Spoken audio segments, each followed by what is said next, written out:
Hello बच्चों, मैं राघवेंद्र कुमार आप लोग के लिए क्लास 9 का न्यूटन्स लॉ ऑफ मोशन में सेकंड वीडियो लेकर आया हूं। आज मैं आप लोग को बताऊंगा कि न्यूटन्स का तीनों लॉ ऑफ मोशन क्या है डिटेल्स में। हालांकि तीनों नहीं हो पाएगा आज। पिछले दिन मैंने इनर्शिया की चर्चा किया था कि व्हाट इज द इनर्शिया। अब इसमें हम लोग आज शुरू करते हैं फर्स्ट लॉ ऑफ मोशन। इसमें हम लोग आज शुरू करेंगे फर्स्ट लॉ ऑफ मोशन। ये क्या कहता है कि whenever there is no external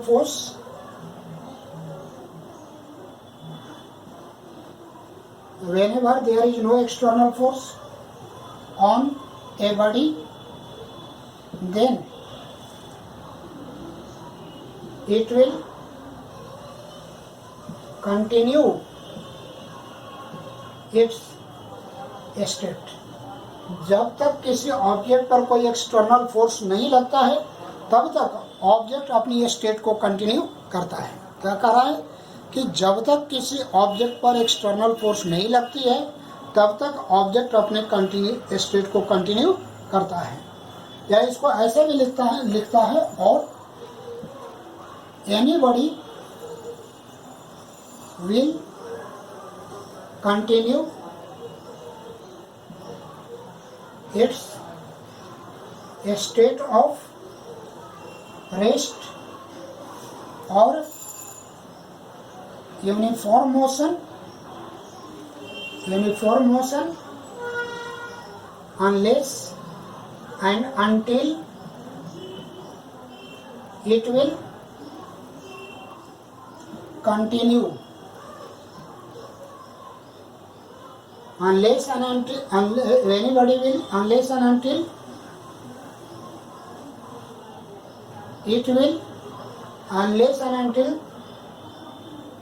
an external force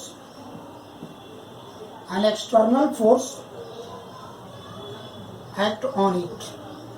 जब तक कोई इस पर एक्सटर्नल फोर्स नहीं लग जाती है तब तक ऑब्जेक्ट अपने स्टेट को कंटिन्यू करती है। तो ये दो तरीके से लिखा हुआ है, ये ज़्यादा मेरे समझ से बढ़िया है। अब यहाँ आइए, अब यहाँ पर दो बात समझते हैं। पहला स्टेटमेंट कहता है कि whenever there is no external force, जब तक कोई बाहरी फोर्स नहीं लगती है the body will continue its state, body अपने स्टेट को कंटिन्यू करती है। क्या मतलब निकला कि कोई भी ऑब्जेक्ट रेस्ट में है। अब आप जब तक एक्सटर्नल फोर्स नहीं लगाएंगे ऑब्जेक्ट मोशन में नहीं जाएगा, स्टेट नहीं बदलेगा। कोई ऑब्जेक्ट चल रही है, मोशन में है, स्टेट ऑफ मोशन में है, whenever you will not apply the brake then it will not stop। तो ब्रेक क्या है? एक्सटर्नल फोर्स है जो उसके स्टेट को चेंज कर दे रहा है, मोशन से रेस्ट में ला रहा है। तो ये फर्स्ट लॉ कहता है। लेकिन फर्स्ट लॉ को बारीकी से समझे तो पहली बात, first law gives the definition of force. Note में याद रखना है, फर्स्ट लॉ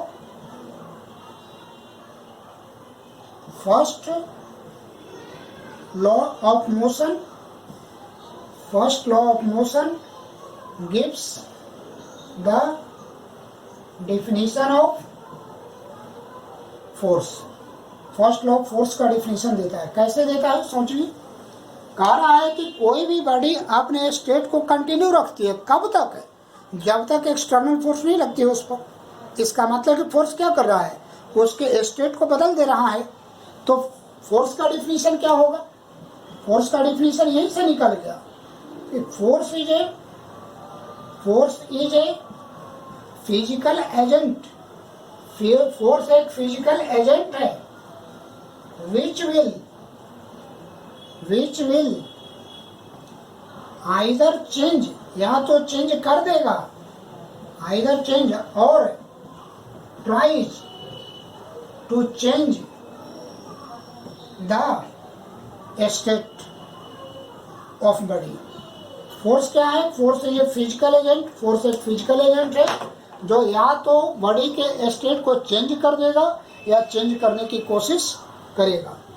तो यही बात तो ये कहा जा रहा था कि force anybody will continue its state unless and until external force is applied on it. यानी जब तक ऑब्जेक्ट पर एक्सटर्नल फोर्स नहीं लगता है तब तक ऑब्जेक्ट अपने स्टेट को कंटिन्यू करता है। इसका मतलब हुआ कि जब एक्सटर्नल फोर्स लगेगा तो ऑब्जेक्ट अपने स्टेट को कंटिन्यू नहीं करेगा, उसका स्टेट बदल जाएगा। कंटिन्यू नहीं करेगा मतलब बदल जाएगा। तब फोर्स क्या हुआ, स्टेट को बदलने वाला फैक्टर है। तो वही तो मैंने लिखा कि force is a physical agent which will either change or tries to change the state of the object. जो स्टेट ऑफ ऑब्जेक्ट को या तो चेंज कर देता है या चेंज करने की कोशिश करता है, इस फिजिकल एजेंट को हम लोग कहते हैं फोर्स। तो इस तरीके से first law of motion force का डिफिनेशन देता है।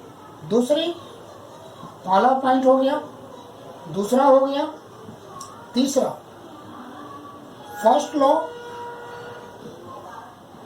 Law gives the definition of inertia। First law inertia का भी डिफिनेशन देता है। यानी देखिए इनर्शिया क्या कहता है, body will continue its state. Body अपने स्टेट को कंटिन्यू रखना चाहती है। किसका डिफिनेशन था, इनर्शिया में हम लोग पिछले वीडियो में पढ़े थे। यानी फर्स्ट लॉ इनर्शिया का भी डिफिनेशन देता है कि कोई भी ऑब्जेक्ट अपने स्टेट को, कोई भी बॉडी अपने स्टेट को कंटिन्यू रखना चाहती है, चाहे वो रेस्ट में हो या मोशन में हो या अपना डायरेक्शन में हो, वो अपने को कंटिन्यू रखना चाहती है।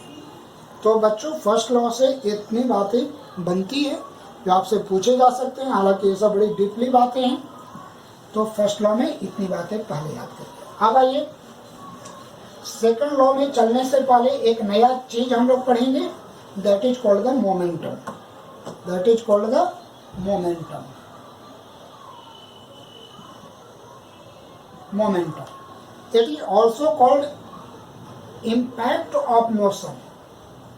इम्पैक्ट ऑफ मोशन, मोशन का क्या इम्पैक्ट है, क्या प्रभाव है। यानी कोई ऑब्जेक्ट धीरे चल रही है तो क्या उसका दूसरा प्रभाव होगा, इम्पैक्ट होगा। कोई ऑब्जेक्ट तेजी से मोशन में चल रही है तो उसका दूसरा प्रभाव होगा। अब इसको कहते हैं कि it is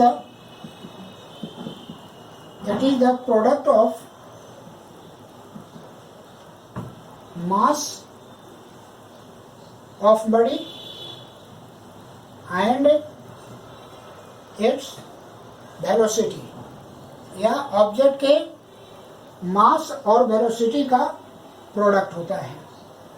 it is the product of mass of the object and its velocity. अब मान लेते हैं कोई एक ऑब्जेक्ट है, सपोज दैट कि भी वेलोसिटी से इधर जा रही है और इस ऑब्जेक्ट का मास m है, तो momentum is equal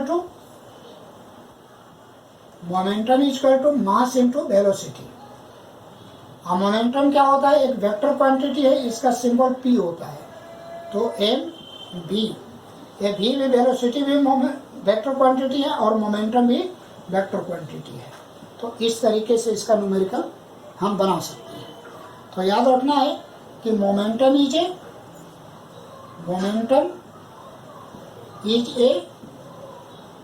vector quantity. Momentum एक वेक्टर क्वांटिटी होती है। अब दूसरी बात है SI unit of momentum. SI unit of momentum क्या होगा बच्चों, तो किसी के भी मोमेंटम को निकालने के लिए हमको फॉर्मूला चाहिए, किसी का यूनिट निकालने के लिए हमको फॉर्मूला चाहिए। फॉर्मूला मुझे मालूम है, मास इंटू वेलोसिटी। तो मास का ऐसा यूनिट क्या होता है बच्चों, याद है आपको, केजी। और वेलोसिटी का ऐसा यूनिट क्या होता है बच्चों, मीटर पर सेकंड। इस तरीके से हम लोगों ने निकाल लिया, केजी मीटर पर सेकंड इज द ऐसा unit of momentum. This question is frequently asked in your syllabus, in your school examinations. These are the major points. What is momentum? What is the SI unit of momentum? And next topic you have to remember very confidently that momentum is a vector quantity. And you can also write what is the CGS unit of momentum. So it is the gram centimeter per second. It is the gram centimeter per second. तो ये momentum की कहानी हो गई। Momentum के बारे में हम लोग चर्चा कर लिए। चलिए ठीक है, सभी आ रहे हैं लिखे हुए चीजें। ओके, अब मोमेंटम के बाद शुरू करते हैं बच्चों हम लोग सेकेंड लॉ ऑफ मोशन, क्योंकि मोमेंटम पर ही वो आधारित है। तो मोमेंटम हम लोग ने पहले पढ़ लिया। अब आइए हम लोग क्या करते हैं, सेकेंड लॉ पढ़ते हैं। सेकेंड लॉ ऑफ मोशन कहता है कि rate of change in momentum is directly proportional to applied external force and acceleration will be in direction of force. अब फोर्स के डायरेक्शन में ही एक्सेलरेशन होगा। इतनी बातें कही थी कि कोई भी body rate of change in momentum is directly proportional to applied external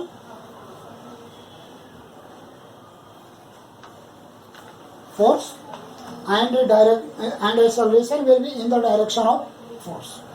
अब इसके बारे में सेकंड लॉ ऐसे रट लेना है स्टेटमेंट को। अब इससे हम लोग फोर्स का हम लोग मैग्नीट्यूड निकालते हैं। तो यहाँ नोट लिख लेना है कि second law gives the magnitude of force. First law force का डिफिनेशन दिया, लेकिन सेकंड लॉ फोर्स का मैग्नीट्यूड देगा। Second law will give the magnitude of force. कैसे निकालते हैं बच्चों, तो इसके लिए हम लोग कुछ एजम्पशन लेट कर लेते हैं। इसको हटा देते हैं। चलिए आप लोग नोट्स बनाते रहेंगे धीरे धीरे पॉज करके। अब मान लेते हैं कि हमारे पास एक ऑब्जेक्ट है और यह ऑब्जेक्ट इनिशियल इसका मास m है और इनिशियल वेलोसिटी u है। आपने एक फोर्स लगाया इस पर, फोर्स लगाने से इसका स्पीड बढ़ते गया, स्पीड वेलोसिटी बढ़ते गया, यहाँ पर आ गया, यहाँ आते ही इसके वेलोसिटी v हो गया। तो हम लोग क्या करेंगे बच्चों, लेट करेंगे। Let a force F is applied on a body. Let a force F is applied on a body of mass m kg moving with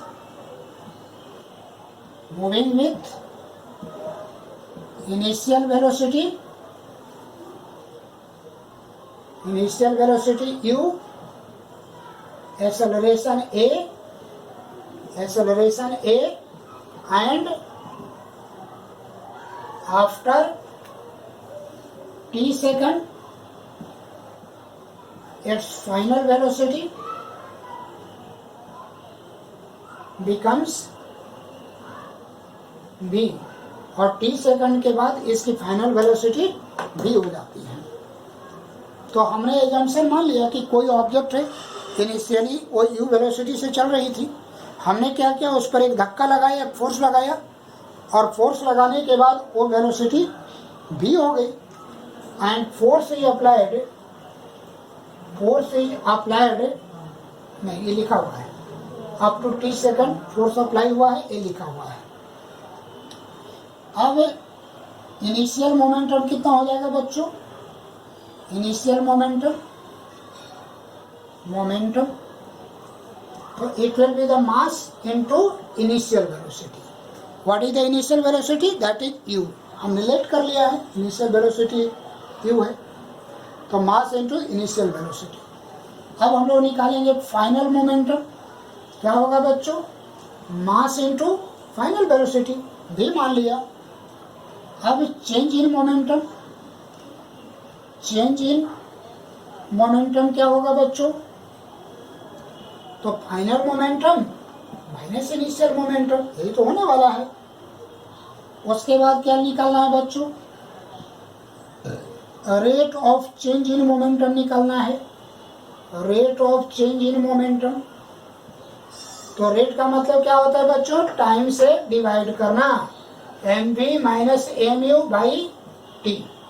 rate का मतलब क्या होता है बच्चों, टाइम से डिवाइड कर देना। तो mv minus mu by T. क्या क्या किया, कोई ज़्यादा टेंशन नहीं, ये तो एजम्पशन है। सबसे पहले इनिशियल मोमेंटम निकाला, mass into initial velocity. Then I have calculated final momentum, mass into final velocity v। Then we have calculated change in momentum. तो final momentum minus initial, change का मतलब तो ही होता है, फाइनल में से इनिशियल घटा देंगे। Rate of change in momentum, तो चेंज इन मोमेंटम तो यही था, रेट का मतलब होता है टाइम से डिवाइड करना। मैं फिजिक्स में पहले भी बताया हूँ कि रेट में, फिजिक्स में दो चीज़ें बहुत कॉमनली होता है, रेट एंड ग्रेडियंट। रेट को टाइम से डिवाइड करते हैं, ग्रेडियंट को डिस्टेंस से डिवाइड करते हैं। तो क्लास 10 तक तो कोई ग्रेडियंट पढ़ना नहीं है, रेट पढ़नी है। अब यहाँ से हम लोग देख लेते हैं by second law. Second law क्या कहता है, rate of change in momentum, rate of change in momentum is directly proportional to applied force। Second law कहा कि rate of change in momentum किसके बराबर होगा, तो directly proportional to applied force, यानी F directly proportional to mv minus mu by T हो जाएगा बच्चों। ये न्यूटन सेकंड लॉ से हम लोग लिख सकते हैं। नाउ ये भी हम लिख सकते हैं कि एफ इक्वल टू यहाँ एक कांस्टेंट के लगा दीजिए, और यहाँ बच गया mv minus mu by T बच गया। ठीक है, तो पहले इतना लिख लेंगे आप लोग, और इतना लिखने के बाद मैं आगे बढ़ता हूँ, देख लेता हूँ सभी आया है कि नहीं। हाँ, सभी आ गए हैं। अब हमें ऊपर लिखना पड़ेगा। अब इसके बाद हम लोग इसको मिटा लेते हैं। आइए, ये सब की जरूरत नहीं है हम लोग को।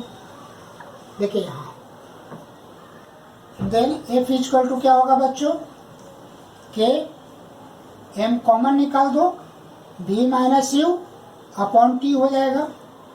तो F equal to K M और B minus U by T क्या होता है बच्चों, ए होता है। कहाँ से लाया हमने, तो देखिए हमारे पास फॉर्मूला होता है बी बराबर यू प्लस ए टी। अब इसको इधर करिए, B minus U equal to A T, तो B minus U by T equal to A हो गया।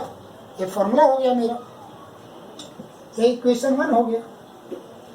अब क्या करें, let F equal to 1, M equal to 1, A equal to 1। तो 1 बराबर के इंटू 1 इंटू 1, यानी के बराबर क्या होगा 1। Putting this value in equation 1, F equal to क्या होगा बच्चों, के का वैल्यू तो 1 हो गया, तो एम ए, यानी force equal to mass into acceleration, यही फोर्स का फॉर्मूला हो गया। F equal to M A, बहुत इंपॉर्टेंट फॉर्मूला, मैग्नीट्यूड फोर्स का निकल गया। मैंने कहा ही था कि सेकंड लॉ ऑफ मोशन से हम लोग इसका मैग्नीट्यूड कैलकुलेट कर लेंगे। तो इस तरीके से फोर्स का मैग्नीट्यूड हमने निकाल दिया। ये सब हटाई, ये सब की जरूरत नहीं है। तो second law of motion gives the magnitude of force, या फोर्स का मैग्नीट्यूड बताता है। न्यूटन साहब के पहले हम लोग यही मानते थे, या दुनिया आज भी फिजिक्स जिनको नहीं जानकारी है वो लोग यही मानते हैं कि किसी भी ऑब्जेक्ट पर अगर फोर्स लगती है तो उस ऑब्जेक्ट में मोशन होता है। किसी भी ऑब्जेक्ट में जब फोर्स लगती है तो उस ऑब्जेक्ट में मोशन होता है, ये दुनिया मानती है। लेकिन अब यहाँ पर हम लोग ऐसा नहीं कहेंगे, इसलिए कि एफ इक्वल टू क्या फॉर्मूला आ गया हम लोग के पास, एम ए। हम लोग के पास यानी कोई भी ऑब्जेक्ट पर फोर्स लगेगी तो उस ऑब्जेक्ट में क्या होगा, acceleration. Force is directly proportional to acceleration, यानी जितना ही ज़्यादा फोर्स लगाएंगे ऑब्जेक्ट में उतना ही ज़्यादा एक्सेलरेशन होगा।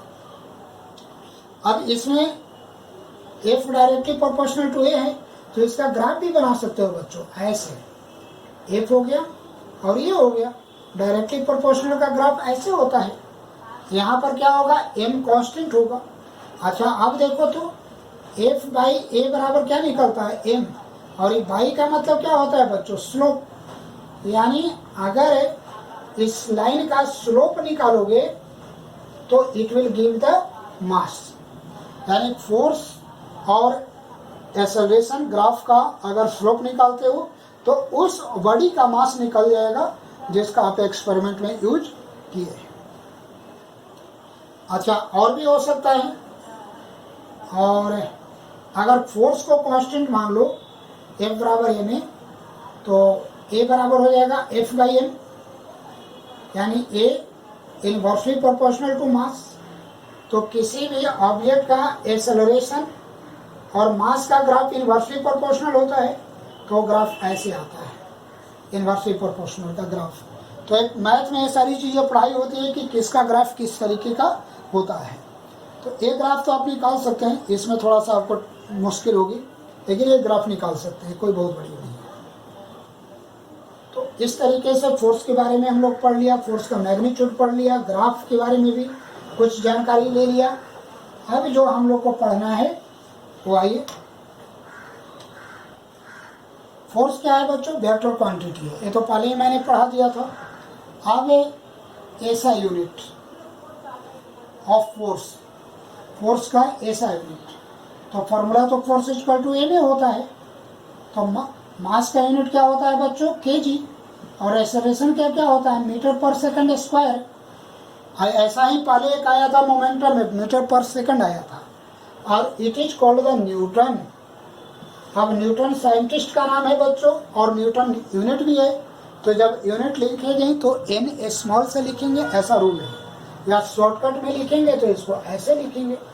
तो पूछा जाएगा कि what is the SI unit of force, SI unit of force is Newton. उसी तरीके से सीजीएस यूनिट ऑफ फोर्स निकाल लीजिए। तो मास का सीजीएस यूनिट क्या होता है बच्चों, याद है आपको, ग्राम होता है। एक्सेलरेशन का क्या होता है, तो सेंटीमीटर पर second square, and it is called the dine.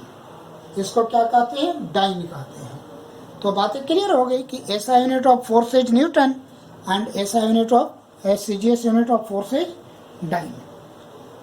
तो एक चीज और हमको पढ़ना है, relation between newton and dine.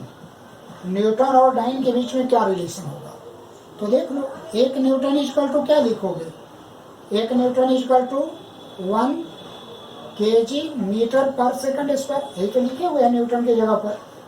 तो ये क्या हो गया बच्चों, 1 kg इंटू 1 मीटर पर सेकंड स्क्वायर हो गया। 1 kg में कितना होता है, 1000 ग्राम होता है। 1 मीटर में क्या होता है बच्चों, 100 सेंटीमीटर होता है पर सेकंड स्क्वायर।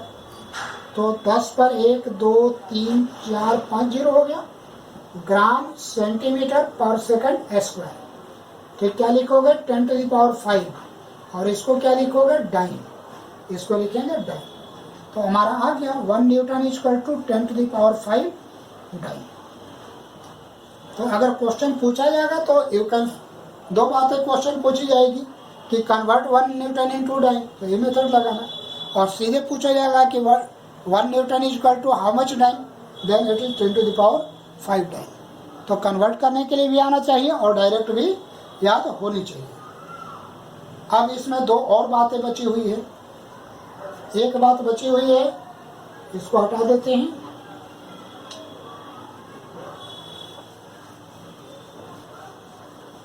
ठीक है, अब 1 न्यूटन के बारे में तो हम लोग जान गए बच्चों। तो 1 न्यूटन फोर्स कितना होता है, तो 1 न्यूटन बराबर 1 kg इंटू 1 मीटर पर सेकंड स्क्वायर। कहने का मतलब कि कोई एक ऑब्जेक्ट है, इस ऑब्जेक्ट पर आप एक फोर्स लगा रहे हैं, ये ऑब्जेक्ट 1 kg का है। अगर इस ऑब्जेक्ट में 1 मीटर पर सेकंड स्क्वायर का एक्सेलरेशन प्रोड्यूस कर रहे हैं, जो फोर्स आपने लगाया, then it is called the 1 newton. तो यही फोर्स हमारा क्या कहलाएगा, 1 न्यूटन कहलाएगा। यानी that force which will produce acceleration of 1 metre पर second square in a body of mass 1 kg is called the 1 newton. तो लिख सकते हैं कि amount of force required to produce acceleration of 1 meter per second square in a body of mass 1 kg is called 1 Newton. 1 kg की मास में 1 metre पर second square का acceleration produce करने के लिए जो फोर्स रिक्वायर्ड होगी that is called the 1 Newton, वही 1 न्यूटन कहलाएगा। इसी तरीके से 1 डाइन का भी पूछेगा, तो ये 1 ग्राम इंटू 1 सेंटीमीटर पर सेकंड स्क्वायर, तो कोई चेंज नहीं होगा। यहाँ पर देखिए, यहाँ पर 1 सेंटीमीटर पर सेकंड स्क्वायर कर देंगे, यहाँ 1 ग्राम कर देंगे और यहाँ पर 1 डाइन लिख देंगे, बाकी तो लैंग्वेज ऐसे ही रहना है। तो इस तरीके से हम लोग फोर्स के बारे में चर्चा कर लिए कि से फोर्स का न्यूटन्स का फर्स्ट लॉ, सेकंड लॉ से कैसे हमने फोर्स का वैल्यू निकाला, वो एग्जाम में आता है बराबरी में प्रूफ करने के लिए। साथ में 1 न्यूटन का 1 डाइन का डिफिनीशन पढ़ा और फिर हमने पढ़ा कि 1 न्यूटन में कितना डाइन होता है। अब आगे हम लोग एक और छोटी सी चीज़ पढ़ेंगे, वो that is called the impulse, उसको हम लोग कहते हैं इम्पल्स। उसकी चर्चा अगले वीडियो में मैं करूँगा और अगले वीडियो में मैं आपको थर्ड लॉ की भी चर्चा करूँगा और शायद कंजर्वेशन ऑफ मोमेंटम की चर्चा करूँगा। अब यही 3 टॉपिक इसमें बचा हुआ है और फिर न्यूमेरिकल में हम लोग आ जाएंगे। धन्यवाद बच्चों। अगर मेरा वीडियो पसंद आ रहा है तो आप इसको अपने मित्रों में बढ़ाएं और ज़्यादा से ज़्यादा शेयर करें।